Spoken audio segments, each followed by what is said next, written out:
بسم الله الرحمن الرحيم الحمد لله رب العالمين والعاقبة للمتقين والصلاة والسلام على سيد الأنبياء والمرسلين وعلى آله وصحبه أجمعين أشهد أن لا إله إلا الله وحده لا شريك له وأشهد أن محمدا عبده ورسوله أما بعد فأعوذ بالله من الشيطان الرجيم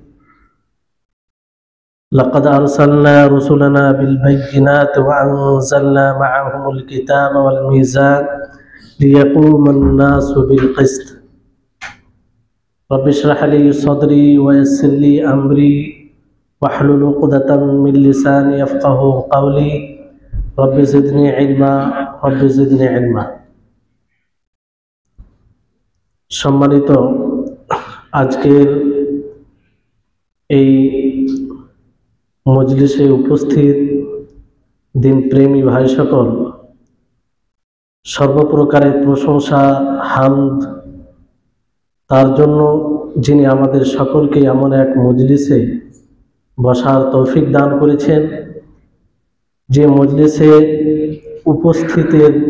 উপস্থিতিদের জন্য ফারিস্তাগণ দোয়া করে, যে মজলিসে আল্লাহর রহমত বর্ষণ হয়, যে মজলিসে উপস্থিত ব্যক্তিদেরকে নিয়ে আল্লাহ তাআলা ফারিস্তাদেরকে বলেন যে আমার অমুক বান্দারা আমাকে নিয়ে আলোচনা করছে।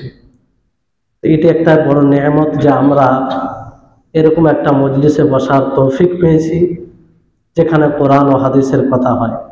এই জন্য আমরা সকলে বলবো আলহামদুলিল্লাহ।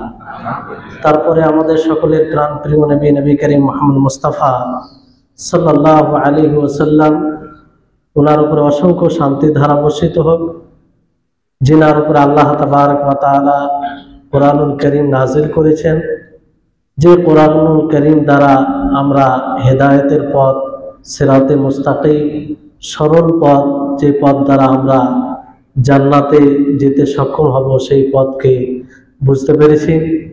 তাই আমরা সকলে তার উপরে দরুদ পাঠ করি, আল্লাহুম্মা সাল্লি আলাইহি আল্লাহুম্মা বারিক আলাইহি। সম্মানিত উপস্থিতিগণ, আজকে যে বিষয় নিয়ে আপনাদের সম্মুখে কথা বলবো সেটি আল্লাহর কিতাবের উপরে ঈমান, আসমানি গ্রন্থসমূহের প্রতি ঈমান। এই বিষয়টি এতই গুরুত্বপূর্ণ যেটা ঈমানের একটি রুকন, ঈমানের একটি স্তম্ভ। আপনারা সকলেই জানেন যে বিগত কয়েক সপ্তাহ থেকে আমাদের বিষয় চলছে আরকানুল ঈমান। একটা বিষয় আমরা আলোচনা করে আসছি। আলহামদুলিল্লাহ, আমরা আল্লাহর উপরে কি করে ঈমান আনবো, তার ফারিস্তাগণের উপরে কিভাবে ঈমান আনবো, এগুলো জেনেছি। আজকে আমরা এই সংক্ষিপ্ত আলোচনায় তার আসমানি গ্রন্থসমূহের প্রতি কিভাবে ঈমান আনবো। আমরা অনেকেই ঈমান শুনি যে ঈমান আনতে হবে, কিন্তু ঈমানের অর্থ কি, কিভাবে ঈমান আনবো, কি কি বিষয়কে লক্ষ্য রাখতে হবে, তাহলে আমাদের ঈমান পরিপূর্ণ হবে, এই বিষয়ে আমরা অনেকেই অজ্ঞ। এই জন্য এই বিষয়টি আমাদের সকলের নিকটে স্পষ্ট হওয়া উচিত, কারণ এটা ঈমানের বিষয়।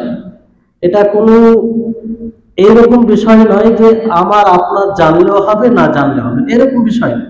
প্রত্যেকটা মানুষকে মুসলিম হিসাবে এই বিষয় সম্পর্কে স্পষ্ট ধারণা থাকতে হবে। তো আসুন, আল্লাহর কিতাব সমূহের প্রতি ঈমান। কিতাব বলতে কি?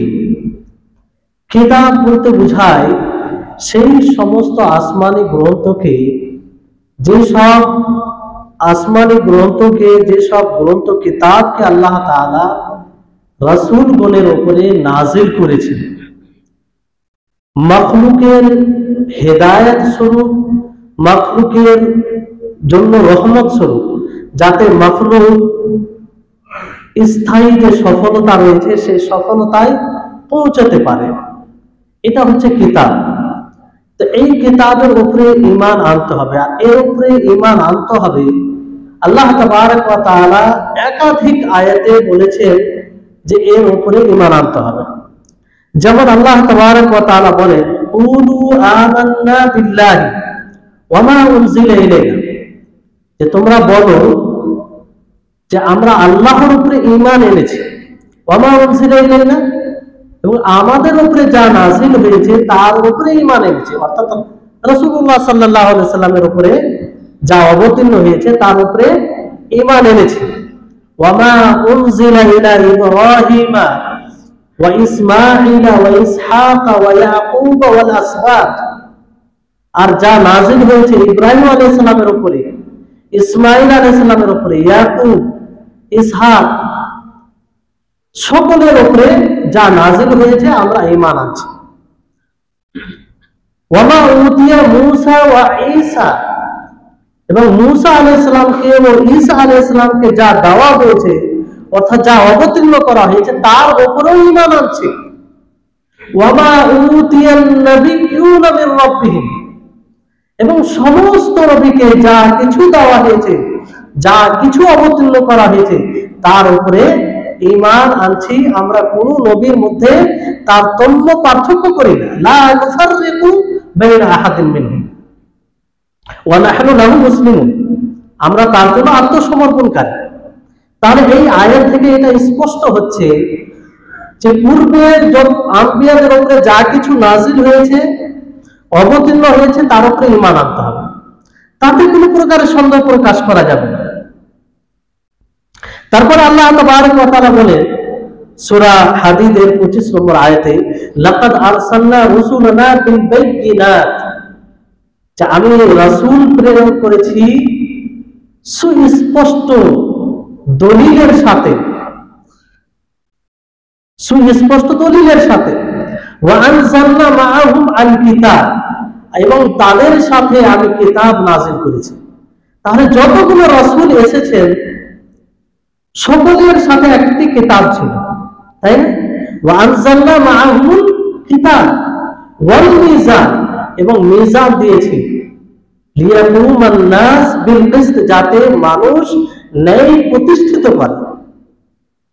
তাহলে এই আয়াত থেকে এটা স্পষ্ট হচ্ছে যে সমস্ত রাসূলকে কিতাব দেওয়া হয়েছিল, তার উপরে ঈমান আনতে হবে। বুঝতে পারলেন? এবার আসুন আমরা একটু বিস্তারিত ভাবে জানি যে এই কিতাব সমূহের প্রতি আমরা কিভাবে ঈমান আনব, কি কি বিষয়কে লক্ষ্য রাখতে হবে। তো প্রথম যেটা বিষয় হচ্ছে যে আমরা এই কথার উপরে ঈমান নিয়ে আসবো যে আল্লাহ তাআলা যত রাসূলকে কিতাব দিয়েছেন, ওহী অবতীর্ণ করেছেন, তা আল্লাহর পক্ষ থেকে। কার পক্ষ থেকে? আল্লাহর পক্ষ থেকে, অন্য কারো পক্ষ থেকে নয়। এর প্রতি দৃঢ় বিশ্বাস রাখা, এতে কোনো প্রকারের সন্দেহ থাকা চলবে না। আর এখানে একটা জিনিস আপনাদেরকে বলে দেওয়া জরুরি মনে করব, সেটা হচ্ছে যে আল্লাহ তাবারক ওয়া তাআলার ওহী আল্লাহর পক্ষ থেকে যা আসে এই দিক দিয়ে দুই প্রকার। একটা ওহী হচ্ছে যে পর্দার পিছন থেকে আল্লাহ তাবারক ওয়া তাআলার পক্ষ থেকে আওয়াজ আসে কোনো মাধ্যম ছাড়া, কোনো মাধ্যম ছাড়া। যেমন আল্লাহ তাবারক ওয়া তাআলা মূসা আলাইহিস সালামের সাথে কথা বলেছিলেন, কি বলেন? ওয়া কাল্লামাল্লাহু মূসা তাকলিমা, যে আল্লাহ তাআলা মূসা আলাইহিস সালামের সাথে কথা বলেছিলেন। এবং আরো আয়াত রয়েছে যে ওয়ালাম্মা জাআ মূসা লিমিকাতিনা ওয়া কাল্লামাহু রাব্বুহু, যে যখন মূসা আলাইহিস সালাম নির্ধারিত জায়গায় এলেন, সময়ে এলেন, তো তার রব তার সাথে কথা বললেন। তো এই কথা ছিল কোনো মাধ্যম ছাড়াই, কোনো মাধ্যম ছিল, কোনো রাস্তা ছিল না, কিন্তু পর্দার আড়ালে সরাসরি তারা আল্লাহকে দেখতে পাননি। বুঝতে পারলেন? আরেকটি ওহী হচ্ছে যে কোনো মাধ্যমে, ফারিস্তার মাধ্যমে রাসূলগণ ওহী পেয়েছেন, আল্লাহর কথা শুনেছেন। যেমন আসমানি গ্রন্থ সব, এগুলো কার মাধ্যমে? ফারিস্তার মাধ্যমে, জিবরিল আলাইহিস সালাম সেগুলোকে নাযিল করেছেন। যেমন আল্লাহ তাবারক ওয়া তাআলা বলে ওয়া মা কানা লিবাশারিন আন ইউকাল্লিমাহুল্লাহু ইল্লা ওয়াহিয়া, যে মানুষের এতটা মর্যাদা হয়নি, মানুষ এত সম্মানের অধিকার হয়নি যে তার সাথে আল্লাহ তাআলা কথা বলবে ওহী ছাড়া, অথবা আও মিন ওয়ারাই জুদুর, আও মিন ওয়ারাই হিজাব, যে পর্দার আড়ালে, পর্দার আড়ালে, অথবা ওহী, অথবা কোন রাসূলকে আল্লাহ তাআলা পাঠিয়ে ওহী করেছেন। এই তিনটি পথ ছাড়া মানুষের সাথে যে সরাসরি আল্লাহ তাআলা কথা বলবে, এতটা মর্যাদাশীল মানুষ হয়নি। তাহলে এই আয়াত থেকে স্পষ্ট হচ্ছে যে পর্দা কোন মাধ্যমেই রাসূলগণ আল্লাহ তাআলার সাথে কথা বলেছেন। তো যাই হোক, বিষয়টি হচ্ছে যে রাসূলগণের উপরে যা কিতাব নাযিল হয়েছে তার উপরে আমাদেরকে এইভাবে বিশ্বাস রাখতে হবে যে এটা আল্লাহর পক্ষ থেকে। কার পক্ষ থেকে? আল্লাহর পক্ষ থেকে নাযিলকৃত। তার বাণী, তার কথা, কোন মানুষের কথা নয়। এটা হচ্ছে প্রথম বিষয়। দ্বিতীয় বিষয় হচ্ছে যে আমরা যেসব আসমানি গ্রন্থ সমূহের নাম জানি তার উপরে নাম সহ ঈমান আনতে হবে। কি সহ ঈমান আনতে হবে? নাম সহ। যেমন আমরা জানি আল কোরআনুল কারীম কার উপরে নাযিল হয়েছে? মুহাম্মদ সাল্লাল্লাহু আলাইহি ওয়াসাল্লামের উপরে। তাওরাত কার উপরে নাযিল হয়েছে? মুসা আলাইহিস সালামের উপরে। ইনজিল কার উপরে নাযিল হয়েছে? ঈসা আলাইহিস সালাম। জবুর দাউদ আলাইহিস সালাম। তারপরে কিছু কিছু সাহিফা আছে, যে সাহিফাগুলো নাযিল হয়েছে রাসূলদের উপরে। যেমন সূরা আলার শেষে কি আছে? সুহফে ইব্রাহিম ওয়া মূসা, যে ইব্রাহিম ও মূসা সাহিফা। তার মানে মূসা আলাইহিস সালামকে যে তাওরাত দেওয়া হয়েছিল তার সাথে সাথে কিছু সাহিফাও দেওয়া হয়েছিল। সাহিফা মানে চিঠির মতো, এটাও আল্লাহ তাবারক ওয়া তাআলার পক্ষ থেকে। তাহলে এর উপরে ঈমান আনতে হবে নাম সহ, এতে কোনো প্রকার সন্দেহ থাকা চলবে না। বুঝতে পারলেন? এবার বিষয়টি হচ্ছে যে আমরা তাওরাত, জবুর, ইনজিল এর উপরে কিভাবে ঈমান আনব? আমরা এইভাবে ঈমান আনব যে আল্লাহ তাবারক ওয়া তাআলা যে তাওরাত নাযিল করেছেন, যে ইনজিল নাযিল করেছেন, যে জবুর নাযিল করেছেন, সেটা সত্য। সেটা কি? সত্য। সেটা আল্লাহর পক্ষ থেকে। কিন্তু বর্তমান সময়ে যে তাওরাত, জবুর, ইনজিল পাওয়া যায় সেটা পরিবর্তন হয়েছে, তাতে বিকৃতি ঘটেছে, তাই না? এই জন্য দেখবেন যে এখনকার তাওরাত এবং 200 বছরের আগের তাওরাত ভিন্ন ভিন্ন পাবেন। তার আগে আরো চলে যাবেন 400 বছরের আগের তাওরাত ভিন্ন পাবেন। সেটা মাহফুজ নয়, সংরক্ষিত নয়। কিন্তু আমরা এইভাবে বিশ্বাস রাখবো, ঈমান আনবো যে আল্লাহ তাবারক ওয়া তাআলা যে তাওরাত নাযিল করেছেন সেটা সত্য, মূল তাওরাত, মূল ইনজিল, মূল জবুর এবং আরো যতগুলো নাযিল হয়েছে সেগুলো। বুঝতে পারলেন? তারপরে কোরআনের উপরে কিভাবে আমরা ঈমান আনবো? যে কোরআন নবী করিম মুহাম্মদ সাল্লাল্লাহু আলাইহি ওয়াসাল্লামের উপরে নাযিল হয়েছে, আর এটা আল্লাহর পক্ষ থেকে, যেটা পূর্বেই বললাম যে প্রথম বিষয় যে এটা আল্লাহর পক্ষ থেকে, এতে কোনো প্রকারের পরিবর্তন ঘটেনি, না আগামীতে কখনো ঘটবে। তাহলে এইভাবে আমাদেরকে ঈমান আনতে হবে। আচ্ছা, যেসব কিতাবের আমরা নাম জানি না, যেসব কিতাবের আমরা নাম জানি না, তার উপরে আমরা সার্বিকভাবে ঈমান আনবো। যেমন আল্লাহ তাআলা নিজেই বলে যে কিভাবে ঈমান আনতে হবে। আল্লাহ তাআলা বলেন সূরা শুরার 15 নম্বর আয়াতে যে ওয়াকুল আমানতু বিমা আনজালাল্লাহু মিন কিতাব, যে হে নবী আপনি বলুন যে আমি ঈমান আনছি, বিশ্বাস করছি যে যা আল্লাহ তাবারক ওয়া তাআলা কিতাব নাযিল করেছেন সেটার উপরে আমি বিশ্বাস করছি। তাহলে সার্বিকভাবে ঈমান আনতে হবে সকল কিতাবের উপরে, যতগুলো কিতাব নাযিল হয়েছে। তাহলে এইভাবে আমরা ঈমান আনতে পারি। এবার আসুন যে কোরআনের কিছু নাম দিয়েছেন আল্লাহ তাআলা, দিয়েছেন কি দেন? তো সেই নামগুলো জানা দরকার আমাদের। যেমন আল্লাহ তাবারক ওয়া তাআলা এই কোরআনকে কোন জায়গায় কি বলেছেন? আল কিতাবুল মুবিন। কি বলেছেন? আল কিতাবুল মুবিন, সুস্পষ্ট কিতাব, সুস্পষ্ট কিতাব। যেমন আল্লাহ তাআলা বলেন হামিম ওয়াল কিতাবিল মুবিন, সুস্পষ্ট কিতাবের আল্লাহ তাআলা কসম খেয়েছেন। তো কোরআনের একটি নাম আল কিতাবুল মুবিন বলতে পারেন। তারপরে এই কোরআনকে আল কোরআনুল কারীমও বলা হয়। কি বলা হয়? আল্লাহ তাআলা এই নাম দিয়েছেন, যেমন আল্লাহ তাআলা বলেন ইন্নাহু লাকুরআনুল কারীম, যেটি কোরআনে কারীম। তারপরে এই কোরআনকে ফুরকান বলা হয়েছে। কি বলা হয়েছে? ফুরকান মানে হক ও বাতিলের মধ্যে পার্থক্য করা। তো এই কোরআনের মধ্যে পার্থক্য করা হয় কি হয় না?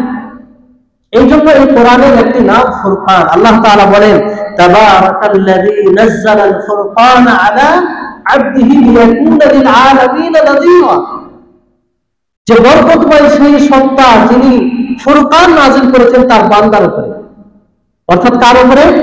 মুহাম্মদ সাল্লাল্লাহু আলাইহি ওয়াসাল্লামের উপরে। তো ফুরকান কেন? এই কোরআনের মাধ্যমে আমরা সিরাতে মুস্তাকিম, সিরাতে জাল্লার মধ্যে পার্থক্য করি। এই কোরআনের মাধ্যমে আমরা জাহান্নামের পথ এবং জান্নাতের পথের মধ্যে পার্থক্য করি। এই কোরআনের মাধ্যমে আমরা সঠিক বেঠিকের মধ্যে পার্থক্য করি। এই জন্য এটার নাম ফুরকান। তারপর আল্লাহ তাআলা এটাকে শিফাও বলেছেন। কোরআনকে কি বলেছেন? শিফা। কারণ এই কোরআন দ্বারা আরোগ্য লাভ করা হয়। আল্লাহ তাআলা বলেন ওয়ানুনাজ্জিলু মিনাল কুরআনি মা হুয়া শিফা, শিফা নাম দিয়েছেন। তারপরে আল্লাহ তাআলা এই কোরআনকে কোরআন মাজিদ বলেছেন, সম্মানিত কোরআন, বিশেষ মর্যাদা অধিকারী কোরআন। বাল হুয়া কোরআনুল মাজিদ। আরো নাম রয়েছে, এগুলো সংক্ষিপ্ত কয়েকটা আমি গুরুত্বপূর্ণ নামগুলো বললাম। তার এই হচ্ছে কোরআন, এর উপরে দৃঢ় বিশ্বাস থাকে। বুঝতে পারলেন? তৃতীয় বিষয় যেটা মনে খেয়াল রাখতে হবে আমাদেরকে আল্লাহর আসমানী গ্রন্থসমূহের প্রতি ঈমান আনতে গিয়ে, সেটা হচ্ছে যে সেই সব কিতাবে যা কিছু আল্লাহ তাআলা বলেছেন সবকিছু কি সত্য, সবকিছু সত্য, কোন প্রকারের সন্দেহ করা যাবে না। যদি অনুপরিমাণ সন্দেহ চলে আসে তাহলে মুমিন হতে, যেই সন্দেহ করবে সে মুমিন হতে পারে না। একটা অকাট্য বিশ্বাস যে আল্লাহ তাআলা যা নাজিল করেছেন, যা কিছু তাতে বলেছেন তা সবকিছু সত্য। কিন্তু তাওরাত, জবুর, ইনজিলে তার ব্যাপারে কিভাবে সত্য আমরা মনে করব? সেটা মনে করবো যে আল্লাহ তাআলা যেটা নাজিল করেছেন সেটা সত্য। কিন্তু বর্তমান সময়ে যেটা তাওরাত, জবুর, তাওরাত, ইনজিল দেখা যায় সেটা পরিবর্তন, সেটাতে বিকৃতি ঘটেছে। বুঝতে পারলেন? যেমন কোরআনে অতীতের কথা বলা হয়েছে, ফিরাউনের ঘটনা, তারপরে কওমে সামুদ, কওমে আদ, পূর্বের অতীতের অনেক সম্প্রদায়ের কথা উল্লেখ আছে কি নেই? সবগুলোর উপর বিশ্বাস করতে হবে, কোন প্রকারের সন্দেহ করা যাবে না। তাহলে এই হচ্ছে আল্লাহর কিতাবের উপরে ঈমান নিয়ে আসার একটা দিক। চতুর্থ, কারণ আল্লাহ তাবারক ওয়া তাআলা কি বলেছেন? লা ইয়াতিহিল বাতিলু মিন বাইনি ইয়াদাইহি ওয়ালা মিন খালফিহি তানজিলুম মিন হাকিমিন হামিদ। কি সুস্পষ্ট আল্লাহ তাআলার কথা। আল্লাহ তাআলা বলছেন যে এই কোরআনে না আগে থেকে না পিছন থেকে কোনো বাতিলের আগমন হতে পারে, কোনো বাতিল আশ্রয় নিতে পারে না। কেন? তার কারণ হচ্ছে হাকিম, হামিদ, যিনি হাকিম তার পক্ষ থেকে নাযিলকৃত। হাকিম মানে জানেন? যে হিকমতওয়ালা, যার কোনো কাজ অনর্থক হয় না, যার কোনো কাজ লাভ বিহীন হয় না, তাকে হাকিম বলা হয়। তার পক্ষ থেকে যদি কোনো জিনিস নাযিল হয় সেটা বাতিল হতে পারে, সেটা অনর্থক হতে পারে কোনো মতেই। হামিদ, প্রশংসিত, যে সব দিক দিয়ে প্রশংসার উপযুক্ত। আল্লাহ তাবারক ওয়া তাআলা তিনার সত্তা এমন এক সত্তা যিনি সব দিক দিয়ে প্রশংসিত। তো তিনি কোনো বাতিল কথা বলবেন? তিনার দ্বারা কোনো বাতিল বের হবে এরকম আশা করা যায়? যে আশা করবে সে কাফির হবে। কারণ আল্লাহ তাকেই বলা হয় যে পরিপূর্ণ, সব বিষয়ে পরিপূর্ণ। তাহলে এই কোরআনে যা কিছু বলা হয়েছে এবং আল্লাহ তাআলা যা নাযিল করেছেন সবকিছু সত্য। চতুর্থ বিষয় যেটা আমরা মনে রাখবো আল্লাহর কিতাবের উপরে ঈমান নিয়ে আসতে গিয়ে, সেটা হচ্ছে যে এই কোরআনে কিংবা আল্লাহর কিতাব সমূহে, বিশেষ করে কোরআনুল কারীমে যা কিছু বিধান আল্লাহ তাআলা দিয়েছেন সেটা আমরা পালন করব। সেটা কি করব? পালন করব। কোরআনে যতগুলো আদেশ রয়েছে সমস্ত আদেশকে আমরা বাস্তবায়ন করব। যতগুলো নিষেধাজ্ঞা রয়েছে সেই নিষেধাজ্ঞা থেকে আমরা বিরত থাকব এবং কোরআনে যে জিনিসটাকে হালাল করেছেন সেটাকে হালাল বলে জানব। কোরআনে যে জিনিসটাকে হারাম করা হয়েছে সেটাকে হারাম বলে আমরা জানব। কোরআনের বিরুদ্ধে কেউ যদি কথা বলে, কোরআনের মর্যাদা মর্যাদার বিরুদ্ধে কোনো কথা বলে, তার প্রতিরোধ আমরা প্রতিবাদ করব। তো এই কোরআনকে নিজের জীবনের সঙ্গী বানাতে হবে এবং এই কোরআনকে দিন রাত তেলাওয়াত করতে হবে, এই কোরআনকে শিখতে হবে, এই কোরআনের প্রতি ভালোবাসা রাখতে হবে এবং সর্বোপরি যদি আমরা সত্যিকারে এই কোরআনের উপরে ঈমান নিয়ে এসে থাকি তাহলে রাসূলের অনুসরণ করতে হবে। কার? রাসূলের অনুসরণ মানে কোরআনের অনুসরণ। রাসূলের হুকুমকে মানা মানে কোরআনের হুকুমকে মানা। রাসূল সাল্লাল্লাহু আলাইহি ওয়াসাল্লাম যে সব জিনিস থেকে বাধা দিয়েছেন সেই সব জিনিস থেকে বিরত থাকা মানে কোরআনের বাধাকৃত জিনিস থেকে বিরত থাকা। কারণ আল্লাহ তাআলা বলেন, ওয়ামা আতাকুমুর রাসূলু ফাখুযু ওয়ামা নাহাকুম আনহু ফান্তাহু। এটা কার কথা? আল্লাহর কথা। যে রাসূল তোমাদেরকে যা দিবে সেটা গ্রহণ করে নাও, রাসূল যে জিনিস থেকে তোমাদেরকে বাধা দিবে সেখান থেকে তোমরা বিরত থাকো। সম্মানিত উপস্থিতি, বড় দুঃখ হয়, বড় আফসোস হয় সমাজের দিকে তাকাতে গেলে, বিশেষ করে এই যুব সমাজের দিকে তাকাতে গেলে, যে পার্থিব জীবনে আমরা সবকিছু করি,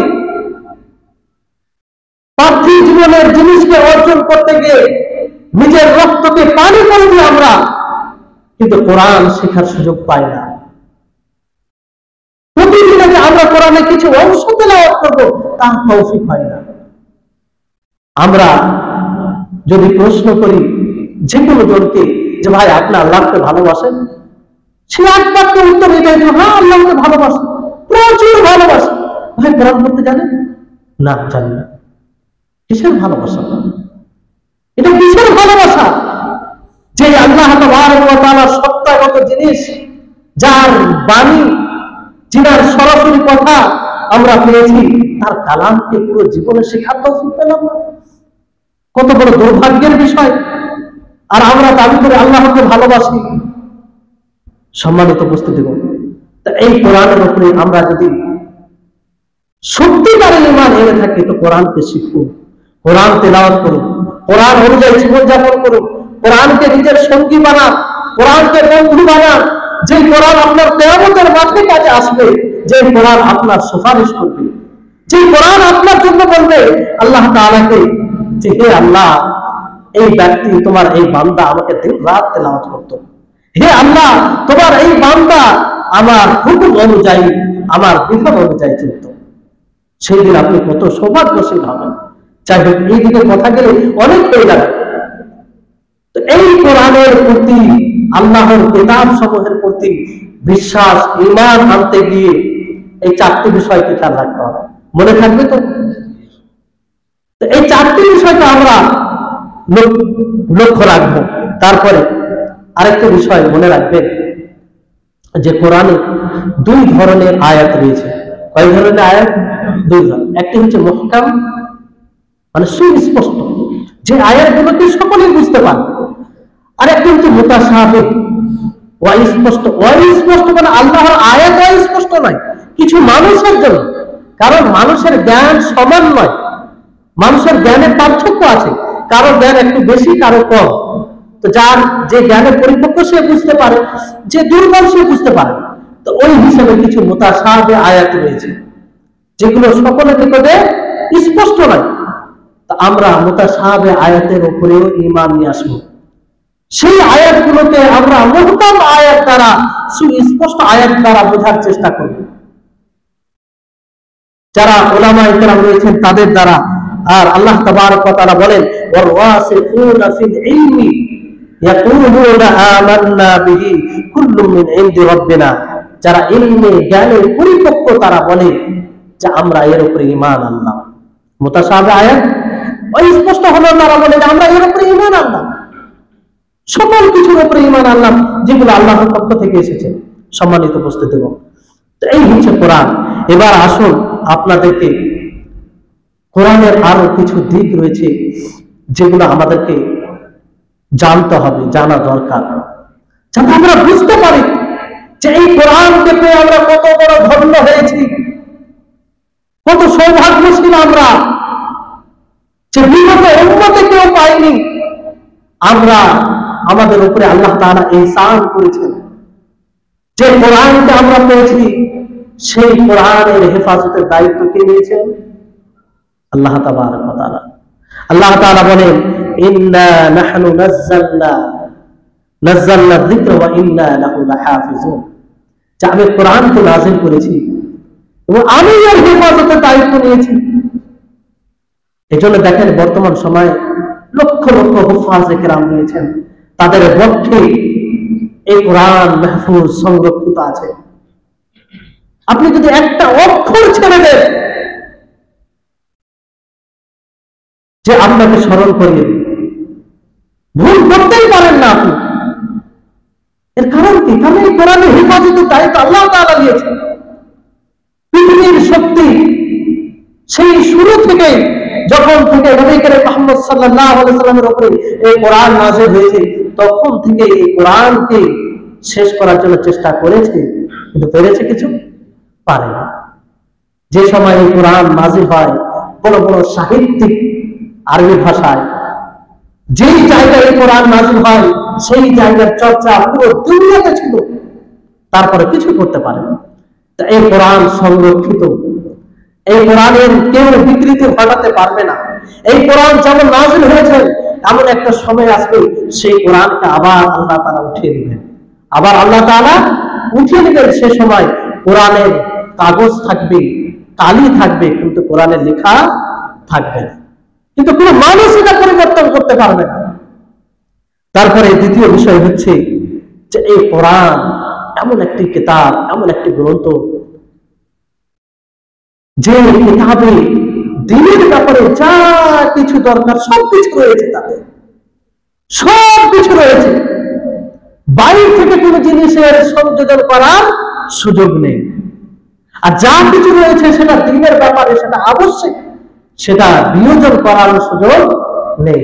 আল্লাহ তাবারক ওয়া তাআলা বলেন, আল ইয়াউমা আকমালতু লাকুম দীনাকুম ওয়া আতমামতু আলাইকুম নি'মাতি ওয়া রাদিতু লাকুম ইসলাম দীনা, যে আমি এই দ্বীনকে কমপ্লিট করে দিয়েছি, পরিপূর্ণ করে দিয়েছি।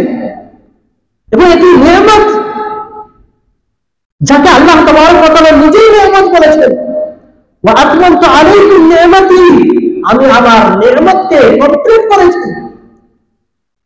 তারপরে আল্লাহ তাআলা বলেন, মা ফাররাতনা ফিল কিতাব, মা ফাররাতনা ফিল কিতাব মিন শাই, যে আমি কিতাবে কোনো জিনিস ছাড়িনি। কে বলছেন বলেন তো? কার কথা এগুলো? আল্লাহ সুবহানাহু ওয়া তাআলা। মিন শাই এখানে আম ভাবে বলা হয়েছে, ব্যাপককে শামিল করে, কোন জিনিসকে আল্লাহ তাবারক ওয়া তাআলা ছাড়েনি।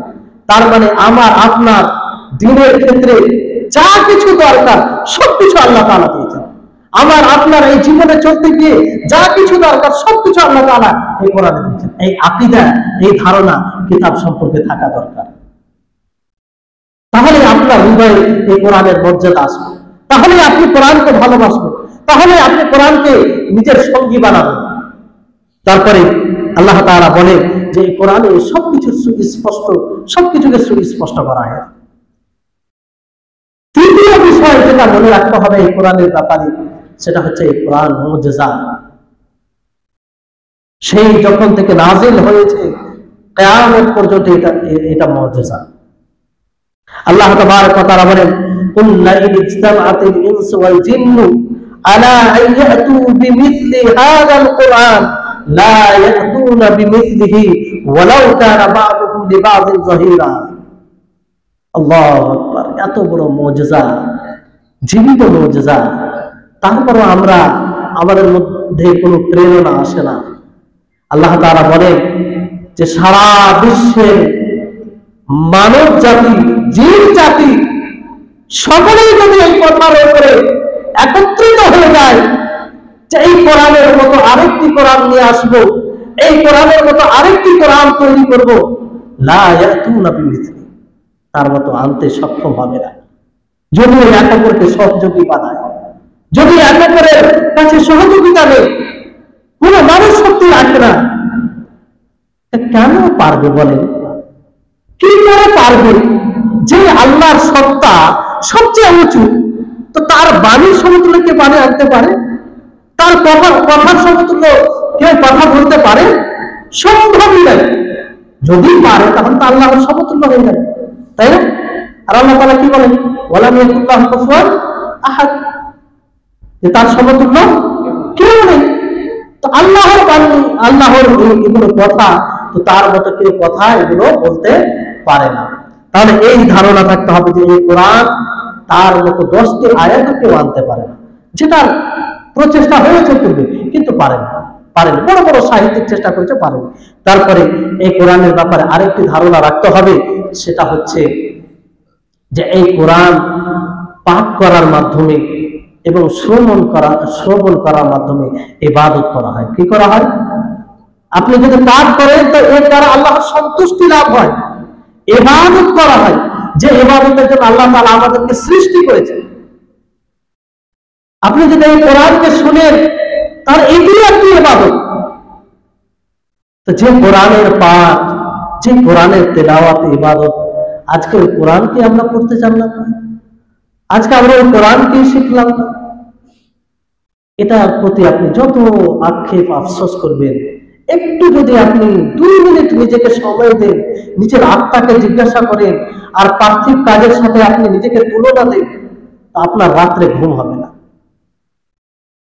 একবার চিন্তা করুন যে আখিরাতে হাসরের ময়দানে যখন দেখবেন যে আপনার বন্ধু, আপনার প্রতিবেশী, আপনার আত্মীয় স্বজন যে কোরআনকে আঁকড়ে ধরে রেখেছিল, সে কোরআনের কারণে জান্নাতের উঁচু দরজায় চলে যাচ্ছে, আর আপনি হতভাগা, কিছুই করতে পারবেন না। সে কারণ আপনি দুনিয়ার কোরআন পড়েন, কোরআনের সাথে সম্পর্ক রাখেন, কোরআন অনুযায়ী জীবন যাপন করেন।